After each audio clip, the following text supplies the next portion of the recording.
So, welcome back to Third Age Reforged, and it's time for another tournament battle, and I think this is going to be one of, if not the last battle from the tournament that we see in the round-robin stage before it gets into the knockouts. I think that's correct.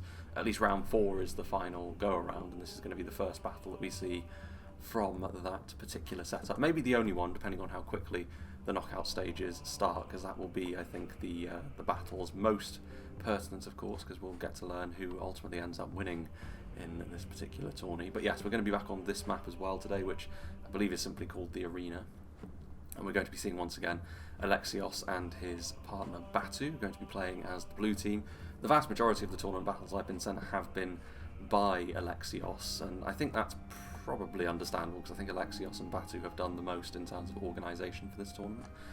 So that is worth bearing in mind. And we're also going to be seeing them face off against TiesNijhof and Tommy, who also won the last battle that we saw. So I think this is actually the two teams with the best records going into round 4. I think both had already qualified for the knockout stages anyway. I guess seeding is really what they're playing for here more than anything else, but we shall see how this develops. We'll start off with the blue team, and we're going to be seeing a Dwarven and Elven alliance here between Lothlorien and Batu here playing as Erebor, the Iron Ballista. We've seen siege weaponry be a reasonable part of these tournament pitch battles so far. In many cases it's been the ballistas as well. Certainly something that ALEXIOS and Batu have lent on quite heavily is the use of the ballista on the open field to shape an engagement how they would like, or in some cases actually the opposition didn't do a particularly good job of responding to it, and the straight up damage the ballista was able to do was also worthwhile. But the dwarves are an expensive force to maintain at the best of times, so bringing a ballista on the open field might cut into their main line maybe a little bit too much, but we'll see. It does of course come with the advantages we've already seen. Ironfoot crossbows as well. Crossbows are not quite as devastating as they would be in a siege because it's far less likely that you're going to be able to use an extended amount of their ammunition. But if you can target down individual units, then they can quickly deal with them, and of course Dwarven units like this are going to be reasonably solid in melee just based on their armour scores alone. Then over here, Ironfoot Pike's one of the examples of pike units in the game that now have access to that shield, so it makes them significantly more difficult to deal with from the front because regular arrows aren't really going to cut it anymore, especially when you combine it with that Dwarven armour and a very solid front line in its own right as well, especially when you back it up with the typical Dwarven infantry that you're likely to see. Ironfoot warriors, basic though they may be, are still going to be more than enough to be a challenge for most other forces' infantry. And we have the Erebor legionaries as well, who are of course the higher end version of this kind of unit that Erebor have access to, so a couple of units of them. So pikes, infantry, not in huge numbers, but enough to the point where they can definitely set up a solid enough front line.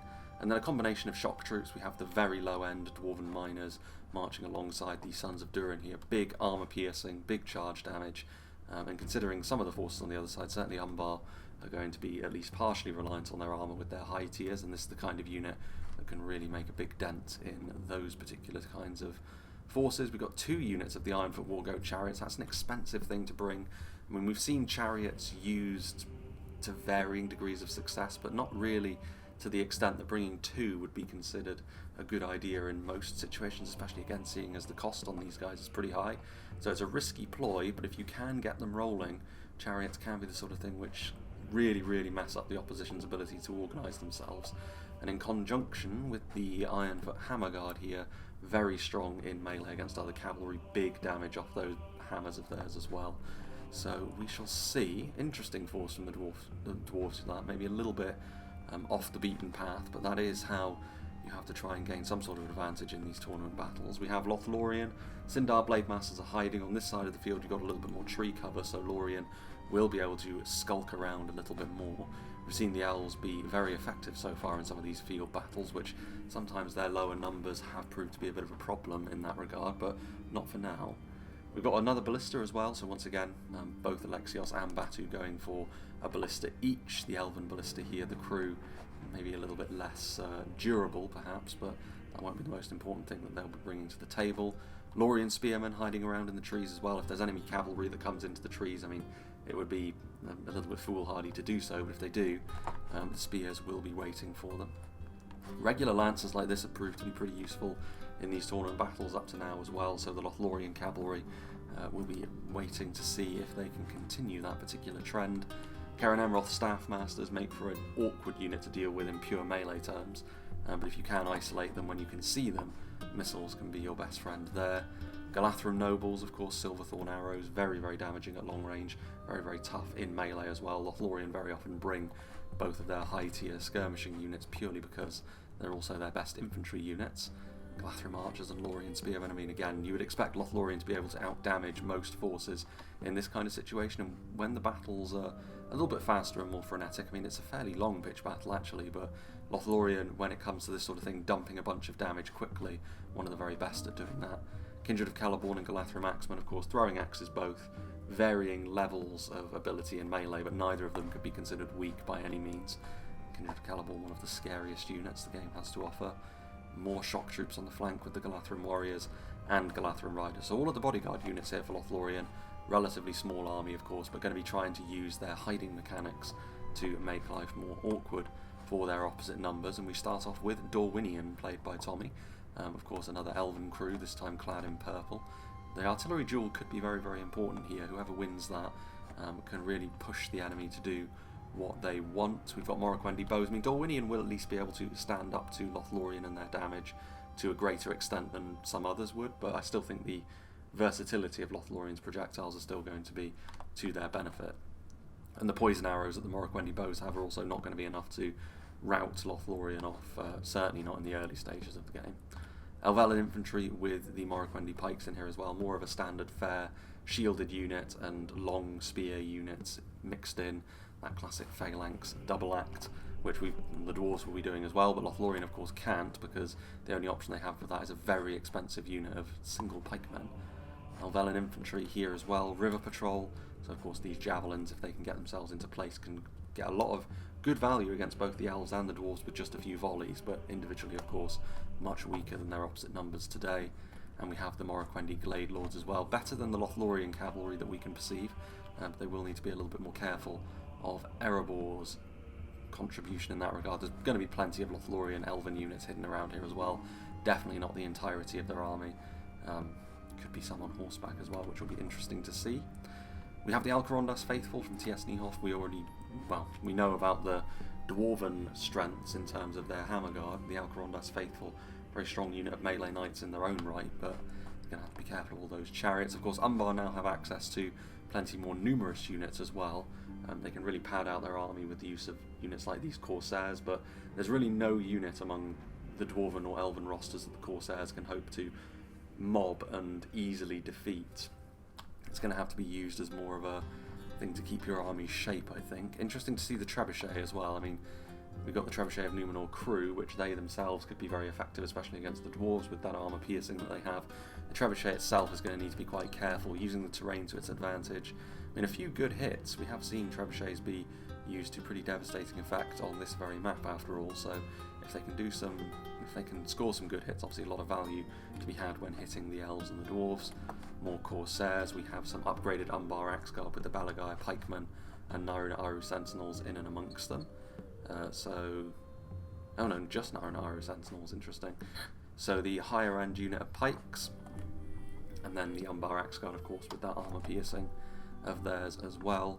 Corsair Blackguards for some more javelin punch, and another unit of cavalry as well, the Warlords of Umbar. Been a while since we've seen these guys actually, but very effective off the charge, but again going to have to be quite careful. Interesting compositions. Everyone's got a good infantry core, and then what they have around that to try and win the battle, or at least dictate the battle, differs from faction to faction pretty wildly actually. But without further ado, let's begin. So of course the opening salvos are going to be from the artillery, trying to push the enemy around. It's something which maybe not in their very first battle, but it's something that Alexios and Batu have done pretty consistently throughout all of their victories so far. I think both of these teams at this point are 3-0, so this is an opportunity for someone to go 4-0 and be the only team to have achieved that lofty heights and be ranked 1 going into the knockout phases. The other will have to be content with trying to get their vengeance later on in the tournament, perhaps. Not too much going on over there for now. Bit of cavalry trying to wheel around the flanks. Morroquendi Glade Lords will be there to try and help sort things out. The Iron Ballista was going to start firing, but instead thinking better of it. So far, Morroquendi Glade Lords just parking themselves behind the terrain, and this is the benefit of being on this map, perhaps, over the Frozen Lake bed or some of the others. You can see there, revealing themselves, the Morroquendi Stalkers. 2 units, of course, of those Horse Archers. Silverthorns firing away, but concentrated fire from 2 units of Horse Archers with Elven damage. Even the Galatran Riders will not want to stick around for too long in there, and you can see that some of them already falling away. Not in devastating numbers, but definitely not the sort of casualties they'll want to take wholesale. Meanwhile, Galatran Riders only managing to kill off 1 of the Glade Lords. Early days, but that's a trade that Dorwinion will be all too happy to take. The more of those high tier units they can kill, of course, it represents a pretty high proportion of the kind of strength that Lothlorien are bringing to the table today. Dwarves wheeling across some of their units. Their infantry waiting in behind as well. More of their strength being sent over to this side of the map then. Ooh, the trebuchet. Of course, the artillery not able to hide. And the Iron Ballista firing away as well. At what, though? Going after the Dorwinion Ballista. I mean, moving artillery is always a little bit of a risky thing in Medieval 2, because if you get caught out, like Tommy is in danger of being so here, reacting to it is very, very difficult. And there you can see one of the crew members. He's going to need to make up his mind what to do here. I think returning fire would probably be the best thing to do. We've seen other teams make this error already, actually, against Alexios and Batu particularly. Everyone's got a plan until they get hit. And then doubt can set in. Both ballistas firing at them as well. Can the trebuchet get its value there? A miss. Again, not ideal from that perspective. Winning this ballista duel is certainly an important thing for the blue team, you would imagine. It looks as though this guy might get... no. In the end, not getting shot. Firing with 1 volley. I do think that it's a very... there goes one of the ballistas as well. He's trying to move, but yeah, he's... it's not really anyone's fault when this sort of thing happens, but I think everyone needs to just... when it comes to artillery, you need to commit to something, and it's kind of like steering a boat, really. As soon as you've committed to a line, there is no correcting quickly. And I think Tommy is realising that now. He has been caught out. If his plan was to go over there, he probably should have just committed to that and kept going rather than stopping. That crew is also taking a real beating as well. Plenty of ammunition being expended though. Another ballista goes. This wouldn't have been how Tommy would have wanted his ballista to fare, but it is what it is. So far, the blue team will be happy with that. A bit of damage being done. Meanwhile, to the Galatran nobles, and that surely was a result of the trebuchet. I mean, that in and of itself as well. Big value, each one of these nobles that falls. Definitely a real tragedy. Skipping projectiles of the trebuchet. I think it's a really good change, I think, now that instantly hitting artillery with another artillery piece, from a gameplay perspective, it's better that it doesn't just instantly win you an artillery battle, essentially. Now it's a little bit more considered, and more ammunition has to go into the endeavour of winning an artillery duel, which I think is better. In real life, of course, if you hit something with a bit of ammunition from a trebuchet or a ballista, it probably would mangle the mechanisms on the opposing siege weaponry, but also in real life, ballistae did not have the accuracy of modern snipers, so swings and roundabouts. Dorwinion wheeling backwards a little bit, perhaps out of necessity now that that ballista, or or those ballistae, plural, are going to be putting more direct pressure on the main army. Pulling back does mean that the ballistas will have to move a little bit further forwards, perhaps try and chase them down. That's where Umbar could, of course, come into play. Of course, we were wondering how, again, good hits. Ballistas have certainly served Batu and ALEXIOS well. We were wondering if the investment into that iron ballista for the dwarves would be, from a cost perspective, the correct thing to do, but so far it has proven to be the case. At least going to get some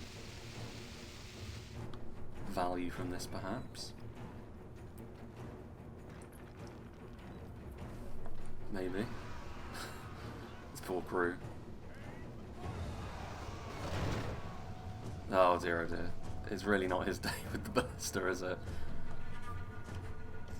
Bullied would be the phrase I would use. Again, it's not really the end of the world, especially when you consider that in terms of elite units, only really Lothlorien have lost any of them, and it's such an important thing for the elves, of course. So, in the grand scheme, nothing of any significant note has happened yet in terms of trying to predict who's going to win out in this particular engagement, but the blue team will be buoyed by the fact that their decision to invest in all of that artillery is once again bearing fruit. So it's hard to tell when you don't know how much ammunition the artillery pieces have left as to whether or not it's going to actually be worthwhile. Umbar still using the terrain over on the other side of the map as cover. Does go to show how much respect the artillery is commanding on the open field in this tournament setup. Lothlorien starting to move around. I mean, of course, there is the small matter that we know for a fact there are still Moraquendi stalkers hidden on this side of the map. So as soon as they get into range, going to leave. Not fancying a straight up skirmish with the Galathram nobles, perhaps. Lothlorien spearmen moving forward as well. I mean, to be honest with you, 2 Moraquendi stalkers, concentrated fire. Although the terrain that the Galathram nobles are now taking up is pretty decent. Scurrying backwards now. Alvalin Vinegard kept out in front, hidden as they were. Lothlorien cavalry. The spears once again screening, and the small amount of the woodland that Dorwinion had available in their deployment zone being made good use of. Now Valin, of course, their armour going to be pretty resilient to even elven arrows as well. Lothlorien cavalry thinking maybe about moving forward. The Alvalin Vinegard won't want to chase the Lothlorien cavalry too far. If they get isolated in an engagement with the elven infantry, that's where they really will start to struggle. The elves do need to make some good use of their cavalry at the very least, considering how much they've invested into it. Same could be said of the dwarves, actually. The fast-moving engagement needs to be claimed by them, as well as the artillery duel, which they've already won, really. Ballista was thinking about firing. What's going on there? One for the Alcarondas faithful. Umbar. So now the Dwarven Ballista is going to start to try and pick away at some of the Umbar troops over here. Succeeding as well. More artillery crewmen. That Iron Ballista has proved to be a real menace. But the Trebuchet is still waiting. Dorwinion now moving backwards. Nandor Glade Riders revealing themselves as well. Far more of an aggressive cavalry unit. They don't want to get caught out in the open against any unit with any sort of ranged attack, of course, and those chariots do have those big arbalests. More Moraquendi stalks as well. I mean, Dorwinion wheeling ever further backwards, and you can't blame them really for this too much. They don't have too much of a choice now that the artillery battle has well and truly gone against them. ceding a lot of ground though. There's only so far they can really retreat, and based on the presence of the ballistas, these bits of terrain are going to be the important thing, I think, for the red team. They're going to need to keep them close. Umbar happy to remain in pretty much their original position, and then you've got this big mound here, which is going to be the separator to Dorwinion. The higher ground over here as well. Trying to draw the blue team forwards. This is going to be the classic thing which happens in many a tournament battle, really. Much of it is about manoeuvring yourselves and your opponents appropriately and then striking. I mean, to be fair, Tommy has managed to save one of his ballistas, and not a huge amount of ammunition would have been used from it yet either, so we could yet see some use from it. Maybe another sign that the blue team, while they have been the ones to claim more territory, forcing the opposition onto the back foot, the actual tangible gains they've made, not hugely significant. I think actually it might be time for a ×2 speed as well, based on the softly approach that both sides seem to be going for here. Of course, when there's a tangible reward for winning the tournament, this is the kind of play that you can expect, I guess. Caution above most other things. Iron Ballista moving forward. Umbar moving many of their units across so that they can more directly reinforce one another. That was the thing in the earlier stages of the battle, is that the red team were far more distinctly separate than the blue team were, but that's not going to be the case moving into the latter stages.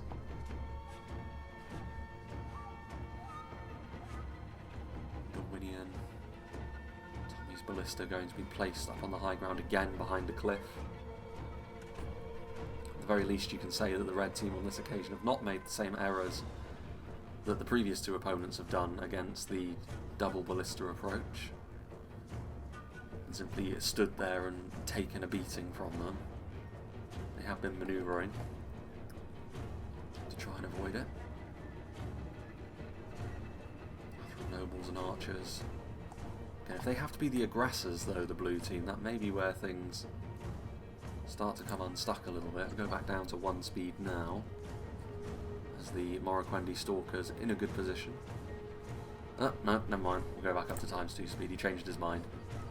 Got in his position and everything. And then retreated. Umbar also moving. Ballista.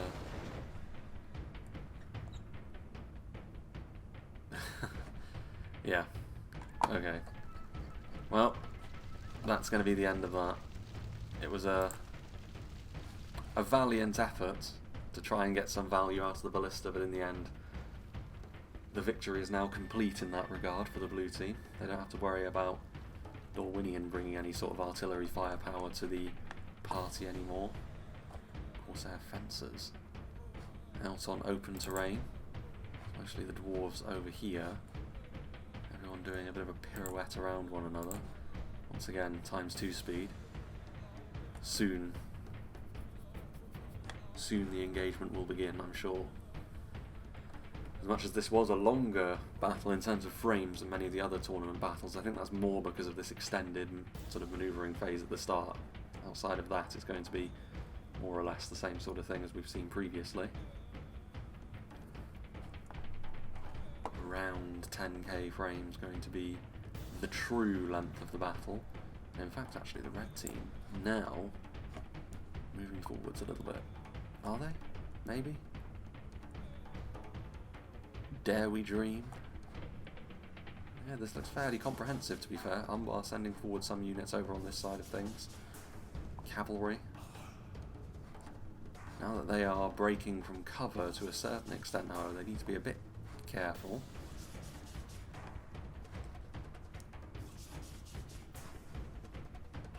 Further here. Iron Ballista wheeling itself back, so kind of role reversal now as the blue team start to take cover and hug some terrain features, and the red team start to constrict, but it's very much like playing touch tag with one another at the moment. Elven Ballista, meanwhile, in position, bolts loaded, damage to be done. Yeah, this is the problem. That was a very effective volley there onto the Elvalin infantry. I'll be hoping that the Morroquendi pikes don't suffer the same effect, but I mean, this is good though, because it does mean that the red team, now that they're out here, they can't go back into their shell. They have already committed. They're going to have to follow through, which is good. And to be fair, in all of the previous replays, to a greater or lesser extent, it has been the team to seize the initiative first and start putting the opposition under real pressure rather than just skirmishing pressure that have led to victories so far. And now some of those poison elven projectiles finding their marks against the Sons of Durin, one of the more dangerous units. Certainly to the humans in Dorwinion and Umbar, with their armour focus. Now a bit of pressure coming in from the Silverthorn arrows as well. Trebuchet. Ooh, the Trebuchet managing to get a very fortuitous hit onto one of the chariots. What a shot. Usually we're used to the Trebuchet missing consistently for 3/4 of an hour. And now, Andor Glade Riders, I mean this, not really sure what the thinking behind that was. Going most of the way there and then retreating means that you take all of the damage without the benefit of actually connecting with a charge. Now go the Morroquendi Stalkers though. The manoeuvrability, both sides inflicting pretty deep wounds with their arrows at this point. Karen Amroth Staffmasters moving forward against Tommy's Ballista crew, being thrown under the bus a little bit, but being used, I think, more as a sacrificial lamb than anything else. And I mean, the damage, as long as it's consistent, the dwarves and the elves don't have the manpower to be able to hang in that sort of engagement, provided the damage is equal against Umbar and Dorwinion. Superior manpower and all that. Glade Lords, Warlords of Umbar, Alcarondas Faithful wheeling around. I mean, we've seen this before. Backing yourself into a corner like this is maybe not the best thing to be doing. I mean, it kind of depends if you can weather the storm a little bit and then break out with all of those chariots, but was the Dorwinion general in the ballista crew? Surely not. Surely that cannot be the case. I think it was though. Yes indeed. One has to wonder what that was all about then. Love to know the thinking behind that, because now the humans in the Dorwinion forces are going to be a little bit worse for wear, although over here the dwarves, considering they were retreating into a defensive shape, the blue team are not ready for this at all. And this initial force of the dwarves already surrounded by a lot of armour-piercing weaponry as well. The dwarves are resilient enough to be able to withstand this sort of pressure, of course, but the more damage they take, the worse it's going to get for them in the long run. And the chariot's not going to be moving forwards either. Those ballistas are all big friendly fire. Big friendly fire. All the good work that the ballistas have been doing up to this point. You cannot afford to be hitting your own troops like that. More kills being inflicted onto the opposition side, but that is a big amount of damage that was also done to those dwarven infantry units that are already fighting in a not ideally shaped engagement. Glathram Axeman taking hits. Hammerguard going after the Corsair Fencers, who were in a pretty good position initially for those throwing projectiles. Now they're going to have to use their thrusting swords. Ooh, another bit of friendly fire. Friendly fire is the name of the game so far by the looks of things. The chariots, they're going to get bogged down in all of this cavalry. In particular, the Alcarondas Faithful will find itself in a pretty good position to do some extra damage to them. Not great. Again, that's another example really of the chariots in these open fields being maybe not worth the cost. Iron Ballista, you can see how desperate the red team are to try and stop that thing from firing. As much as friendly fire has kind of helped them to a certain extent, they can't afford to allow bolts to hit the centre mass of their army, so the Elvalin infantry pushing its way forward shaken, but managing to... I mean, this is really a bit of a brute force more than anything else from the red team here. They're using their cavalry in a way that's going to, and infantry really, in a way that's going to be very costly to the first wave, but it's also making sure that all of the very important supporting tools of the blue team not really able to get themselves into a good position. And now the sheer amount of forces that the dwarves are facing on the front line, combination of Dorwinion and Umbar, heavy pikes, elven pikes, infantry, more damage being done by the elven ballista, and they will be, well, I mean, that's very necessary really at this point, because that dwarven front line was not in the correct shape to be able to withstand that initially. They could have recovered if all of their support was in a good position and they didn't suffer the unfortunate friendly fire, but as it is now, too many of their units are scattered. As much as the, well, pretty much the entire first half of this battle was just manoeuvring, now extreme aggression showed, and I mean, unless the blue team can do something quickly, we are going to see once again that when a team decides to seize the initiative, that is rewarded. Hyper caution, as much as that is, you know, being in a tournament, it kind of, people always go into that mode of thinking, but hyper conservatism maybe not the way on the field here. Boldness, that is the way. Morquendi Stalkers doing some more damage in the backfield. Galathrun Riders, Lothlorien Cavalry, I mean, all of this cavalry, I mean, Nandor Glade Riders are in behind enemy lines now as well. The Elven Cavalry needs to be a little bit more proactive, especially the melee portions of the Elven Cavalry, because you've got some really, really dangerous units of cav now in behind enemy lines. Nandor Glade Riders, they've got a big charge on them, but not a huge amount of damage done. There's the Kindred of Caliborn, and many of them fall away, in fact. And there's the Lorien General. Lorien less likely to rout in the face of this kind of pressure than most, however, so they're probably still going to be okay, and indeed the lack of the Dorwinion General means that many of their units are now fleeing. Elvalin Infantry, so to try and finish off these dwarves as quickly as possible. Umbar, the lowly pirates will rout more easily, but the Black Numenorians at the head of their army will not rout at all.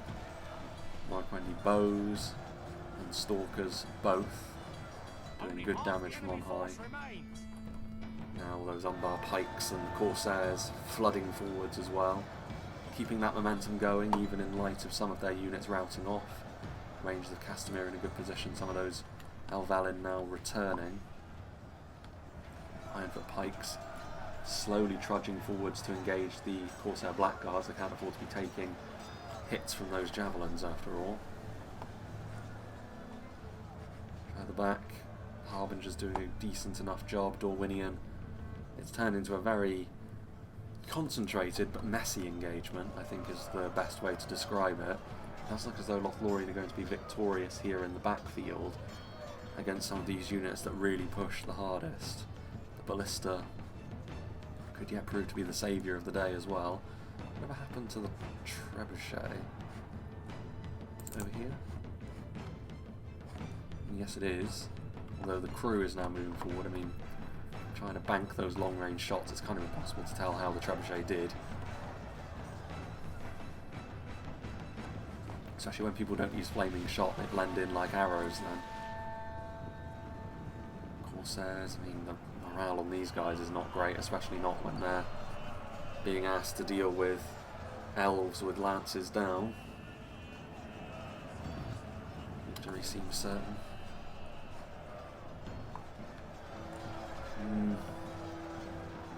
He's doing a decent enough job, but they're pretty far flung at this point, and I think the reinforcements that the Reds still have at their disposal are probably going to be key. River Patrol, nothing too scary I suppose, but through sheer numbers alone that might be the difference maker. Rangers of Castamere getting involved in melee now as well, trying to overwhelm this small clutch of dwarven pikes. Still more Morquendi pikes as well. I mean, late game pikes also going to be in favour of the Reds, you would imagine. Silverthorn arrows doing a good job at doing damage to those Morroquendi stalkers as they come charging in. Roth Rangers. Of course, the amount of damage all of these archers have been doing over the course of the battle has been one of the key factors, you would suggest. Iron Sentinels pushing further forwards. They need a bit of support though. Trebuchet of Numenor crew now arriving. Going to show the Elven artillery crew how it's really done. Not the most effective use of their armour piercing, but just killing off a few more elves at this point is going to have to be the order of the day. Galathrim Axemen need to be silenced, otherwise they're going to kill off a good number of those Naru Sentinels. More units arriving, more Corsair Blackguards, more pikes to assist the Corsairs, which of course would have been very dearly needed. Galathrim Nobles against standard Corsairs is one of the biggest mismatches the game has to offer. But also with some Corsair fencers in close proximity as well, and you can see with each of those throwing daggers used, more of those Galathrim Nobles do fall away. More ranged units. I mean, it's been costly for the red team, but ever since they started this offensive, they've been constantly trudging forwards through the blue team's position, just not quite ready for that attack, I don't think. Timing was everything, because if they had just a bit longer to prepare, the blues could have set up a more comprehensive defence, and then the Reds may very well have run out of steam, especially when you consider how many of their units that they have left are a bit lowlier in nature. Corundas Faithful still back there. But you have to give credit for the Red team on that count as well. They attacked when the time was right.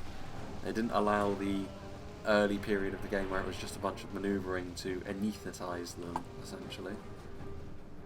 They were always ready to strike. Trebuchet Numenor crew demolished, most certainly as a result of the cavalry. Problem that cavalry will have, I mean, cavalry can win you the battle in the late game, but not if there's a whole bunch of pikemen. Kindred of Celeborn, the Ballista still alive, still with some ammunition as well. Galathrim Riders on the way forwards. Corundas Faithful now leaving. It is very, very close, this. Lothlorien Spearmen wavering. Sending that unit of infantry in that's in the background would be enough to break them off. In fact, that is enough to break them off anyway, as they flee. Lack of the Elven General having an impact here in the late game. It's the only time it will ever have an impact, of course. Ooh, not ready there. Morroquendi bows do have an anti-cavalry bonus in melee, but they were moving at the time. And good charge there, a good reactive charge. Will they have enough left in the tank to get over the line here? Or will the quality of Lothlorien see them over? Still some pikes. They need to kill those pikes with something, and then maybe the cavalry can have the impact it wants. River Patrol, still with a good amount of ammunition. That was pretty key, that many Kindred of Celeborn falling to a unit that is ultimately very, very cheap. Lothlorien cavalry charging into the River Patrol now as a result, and do cause them to waver, but they are going to save themselves as some Dorwinion infantry comes in to cover their retreat. Naru Sentinels sweeping forwards as well. Lothlorien Cav.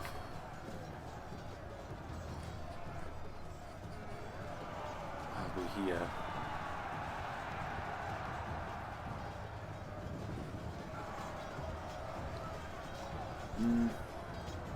Corundas Faithful still alive. Galathrim Riders, some very depleted units here and there. River Patrol routing. Need those guys to come back, really. Especially if they still have some javelins available to them. Of course, our Blackguards hunting down units. Again, if they're going to use this Lothlorien cavalry, only 3 of them remaining now. I think the Reds are going to have enough. They've got just enough left in the tank. They've got enough in the way of quality. The pikes that are still alive as well. The morale. Dwarves are gone at this point, pretty much. Not seen a dwarf fighting on the front for a little while now. One Harbinger still lives. And all Glade Guard pursuing them into the backfield. Range of the Castamere still with a bit of ammunition, so going to be able to try and take pot shots at the Lothlorien riders wherever they're skulking about.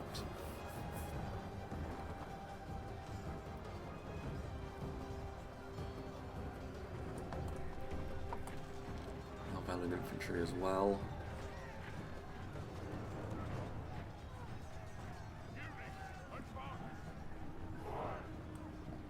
Yeah, red team going to be victorious now.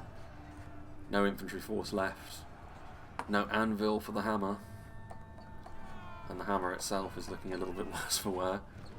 Going to try and kill off a few more where they can, but a good victory this for Tommy and TS. And that, of course, is going to leave them as 4-0, I believe.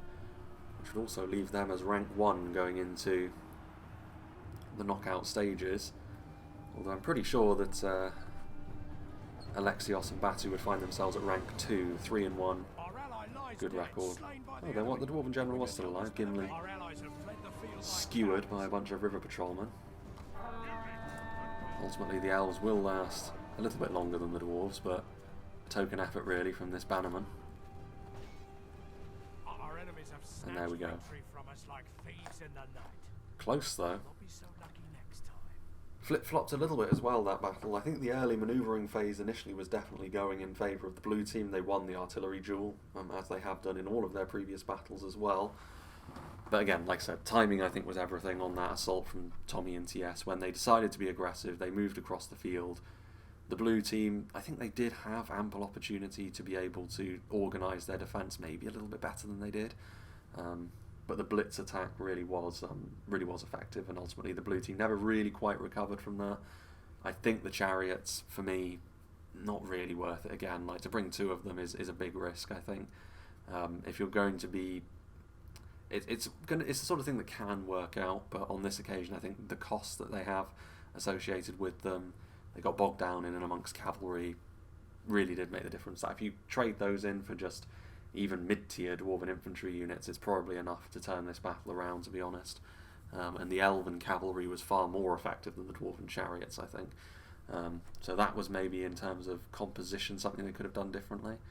But in terms of actual execution, I think Tommy and TS were very good value for the win, because again, it comes down to who was willing to take the bull by the horns, if you will. Who dares wins, and that's played out here once again. So what did the damage for the elves? The ballista, yeah. It's definitely something which has served Alexios and Batu very well in all of their battles so far. Going into the knockout stage as well, I'm sure it's the sort of thing they will be falling back on once again. Because, of course, if it ain't broke, don't fix it. And that certainly wasn't the reason why they lost here today. Indeed, that was a good opening gambit from them.